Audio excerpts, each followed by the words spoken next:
Hello everybody and welcome back to Pravus Gaming and more Plague Inc. Evolved custom scenarios. I found a scenario that I want to play today. It is called The Forest. Why? Because I've played The Forest before, long time ago on this channel. I think the videos might still exist. I played this back in the very early access days of this game. It is a survival horror game for those of you who may not have seen it. And at the time I played it, it was pretty good, kind of creepy, but was lacking a lot of content and had no end state. There was no way to really win the game. Since then, I think the game has been fully released, or at least is very close to it if it hasn't already. And it's gotten a whole lot more content. The story is fleshed out. It actually looks pretty fun. I've even been thinking about reviving this on the channel someday.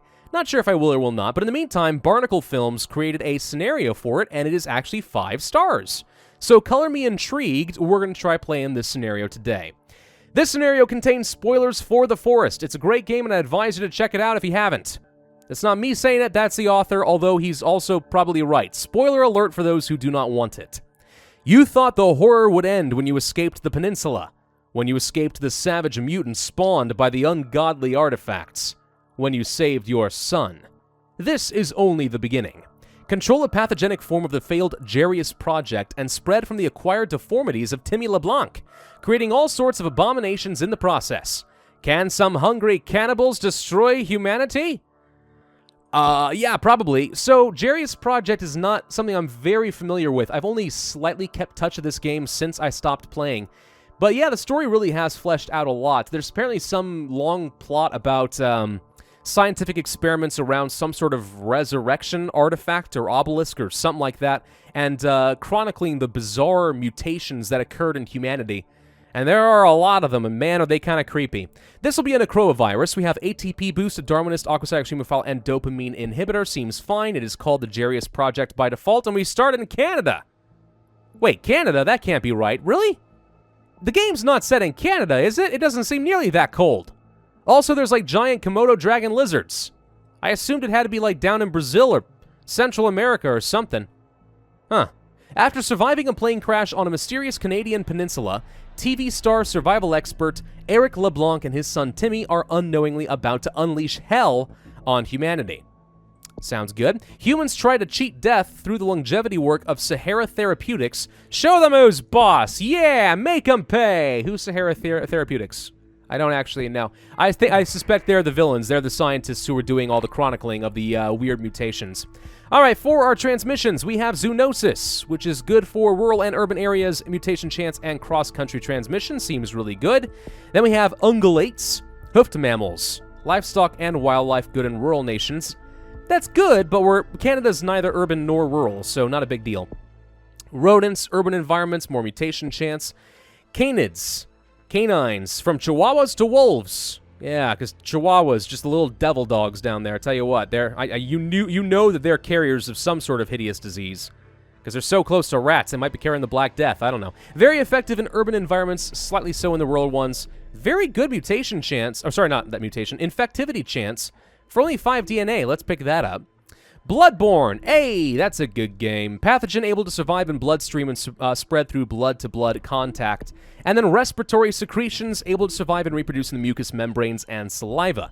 Makes a lot of sense for a zombie plague, or at least in this case, it's cannibals, but they still bite people. Anyway, for our symptoms, we have eyelid twitching. Virus causes muscles in the eyelid to contract more than usual in an uncomfortable and uncomfortable way. It's so uncomfortable you had to say it twice. We'll pick it up for the free severity. Sure, why not? Muscle fasciculation? That's a word, apparently. Muscles occasionally twitch and jolt uncontrollably, creating discomfort in the host. Yeah, I can imagine that's true. Parasitic hunger. Pathogen breaks down food in the digestive tract, stealing nutrients from the host. Allows disease to spread from feces and increases effectiveness in poor nations. Will be good someday. And acute laryngitis.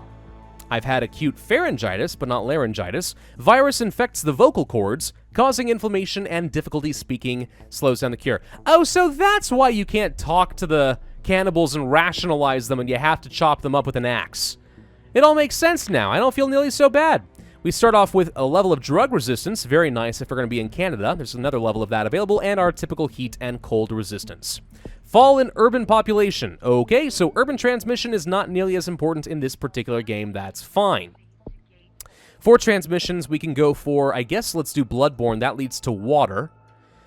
Water would certainly be good. I would like to get a really solid spread throughout the world. We did get parasitic hunger for free. Good infectivity with that, but also a bit of severity. Good chance that we will get detected kind of early on. We'll go for a level of water. Sure, why not? Then I wouldn't mind going for respiratory. I imagine this will lead to some air transmission? Maybe? I don't know. So it's been a really long time since I played The Forest, but I actually kind of do want to get into it again. It looked fun. You know? I mean, it doesn't really fit the theme of this channel, like, at all. It's a survival horror game. You know? I mean, this is not Subnautica.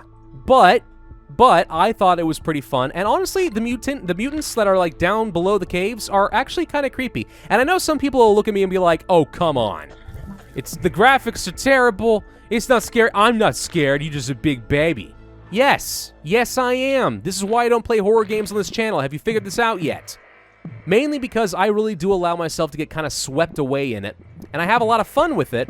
But as a result, yeah, I scream like a little girl when the giant, weird spider woman mutant comes crawling after you from the dark. Man, it was horrifying. Anyway, we'll go for some extra air transmission. We're really trying to get around. I love to get into as many of the islands as possible before we go too far. We probably should go for at least 1 or 2 levels of heat resistance to make that a little bit easier. Because we started in Canada, I'm mostly concerned about getting into places like Madagascar. We already got into New Zealand. The Philippines will be a problem. Yeah, there's a lot of things that we need. So let's go for that heat resistance there. We don't have a ton of transmission, but the mutation chance will be a problem. Fish! Looks like a shark to me! Pathogen able to cross from live fish to humans. Yes! As the shark bites you, if you survive that, you'll have been infected by a horrible disease. I'm so sorry, but the shark is just a mark of death. Godless killing machines, every one of them. Crap! We did not get into Madagascar. It's okay. It's okay. This is a zombie plague. We should have the ability to travel across the water eventually, right? Let's go for the mussels. No, let's go for the tumors. A little bit of lethality, a bit more severity. Seizures seems pretty good. Slows the cure research. We'll do that. Irrational rage. Without the ability to communicate, victims become angry and violent, sinking a sense of control. All right. And then we have Cannibalistic Rebirth. Host becomes increasingly aggressive and antisocial before having a major epileptic fit. The brain is rewired on awaking, giving the host a thirst for human flesh. Interesting, it actually reduces my severity by a lot. Did not expect that, but that is the way we get our zombies. Jarius Project came from a Sahara Therapeutics lab. Jarius Project has been traced to a secluded Sahara Therapeutics research facility in Canada. Whatever happened there ended, and everyone in the lab brutally dismembered and mauled. No survivors were found. More research is needed. Sounds good to me. So what are we missing in the world right now? Greenland is missing, Madagascar, and the Philippines. Not going to get into Madagascar. Loss of vocal cords are now a thing. Okay. The cure is going to be an issue, and I kind of want to start getting the zombies going before it gets cured, just to increase the odds that I actually do get a good number. So let's go for the Cannibalistic Rebirth. Interesting, it did not unlock all the symptoms underneath. Okay, Skinny Cannibal. Aggressive and always hungry, the skinnies are the weakest of the cannibals and only attack out of desperation, but are much stronger than the average human. I guess it's a way of getting some severity back. Regular Cannibal. Appear almost identical to humans and cooperate with each other to survive. Can learn to make improved tools and are more rational in combat strategies. Honestly, I found the skinnies to be far more terrifying than the regular ones, but that's just me. Pale Cannibals. New breed of cannibal with pale blue skin. Originating from caves, these cannibals are good at combat in enclosed spaces and survival in cold and urban environments. I'm sure that will be quite useful for us. Global research is focused on a cure. Yeah, ZCOM's going to get started pretty much any time now. We do have the Pale Cannibals now. Also, I think we have some travel. So let's go from Nope, can't go there. Let's go from Southeast Asia into the Philippines. Then we'll go from Canada up into Greenland. I just want to make sure we get a presence on all these islands before ZCOM gets set up, if possible. Because that does tend to make things very difficult. The cure is now about to be done, so we're going to see the infected numbers go down a lot, but that's okay. Let's go from East Africa over to Madagascar. That should be good. Increased muscle density. Something just happened. What do we get? Oh, there's a bunch of things over here. Apparent death. If a cannibal is stunned or knocked down, it lays motionless, then comes back for a vengeance. That was always horrifying in the game. You never knew if you killed a cannibal if it was going to stay down. You kind of felt the need to just keep axing the body, dismembering it, and hoping that it wasn't going to come back to get you. Climbing. Cannibal survival rate, okay. Hypercalcification. So, incredible falls, okay. Tool use, combat advantage, could be useful. Then there's the Mutant Babies. Oh god, these things were horrifying. Disgusting spawn of the cannibals spawn in swarms. They are able to defensively hurl themselves at prey. That sounds very defensive, to hurl yourself at the thing that you're... Wait. No, prey. Wait a minute. It makes sense if you're being defensive against a predator, to defensively attack some prey sounds offensive by definition, but okay. These guys are terrifying. Cowman. Ah, now we're getting into the specific ones. Massive mutant with extraordinary agility, able to charge targets at high speed. The Cowman is a lethal opponent. Very severe. And severity does indicate how effective your zombies are, so we do want to pick that up. Armsy. The Armsy consists of 2 parasitic twins attached to a main controlling body. The Armsy can violently swing these to attack or use them as a shield. They are slow. Okay, and then there's the big one. This is the one that scared the crud out of me. Virginia. Mutated female cannibal with multiple sexual organs. Serves as the queen of the cannibals, birthing the majority of the young. It still remains a fast and lethal fighter. Yeah, it's terrifying. It's like a person with, like, 8 legs. It's unnatural, I tell you. Unfrickin' natural. Alright, we're gonna go for Cowman. It's got even more severity. The more severe my zombies are, probably the better. Morocco has not been affected. Australia, however, is where ZCOM is going to be setting up. Okay. Let's get into Morocco real quick.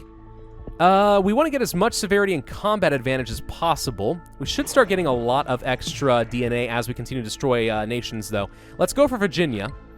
Looks like there's a resurrection option. These are weird buttons, right? Can you customize these icons now? I don't recall these being a thing. What is this? Does this reanimate? Ooh. Fascinating. Let's go for Armsy. All right, we have all the mutants. The authorities can't protect from the Jarius Project. We've unleashed hell upon humanity. Oh, no. That's a lot of DNA. I'll take it all. Thank you. All right, we're going to go for the tools for the extra combat advantage. Maybe apparent death. Tool creation? Sure. Patrol routes. Cannibals recycle human light sources like flashlights to seek out human outposts and safe zones. If a settlement is located, the tribe will be called to attack. This was always a horrifying mechanic in the game. If they found your base, you knew that you were pretty much doomed.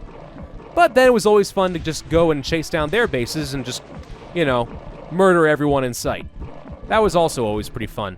You know what was a really fun bug that I remember in the game back when I was playing it? It was one of the funnier moments of the series that I recorded. Was there was a bug where you had unlimited teeth if you hit a body. Whoop! Okay, everyone's a cannibal now. Okay. Anyway, there's unlimited teeth. If you kept hitting a dead body, you could get teeth coming out of it. And I could spend like 10 minutes just smacking a body. Because teeth were good. You could upgrade your weapon to make it more powerful. Well, anyway, 388 days. They did manage to cure us, but still we did okay. Only 11,000 points. Yeah, not the best score, and when you get cured, that does tend to kind of kill your score, so, oh well, that does happen. Even so, it seems like a pretty reasonable scenario to me. I mean, matches the theme of the forest pretty well. I wish I understood a bit more about the subject matter. Seriously, I am really considering picking up the forest again sometime soon. It could be kind of entertaining. But probably not for a while. I got too much on my plate already. Anyway, yeah, I like this one. Good, well done. More survival horror games. Making it into Plague Inc., please. I'm a big fan of that. I will always play it. Thank you all very much for watching. I hope you enjoyed. If so, then be sure to hit that like button, leave a comment, and subscribe, and I will see you guys next time.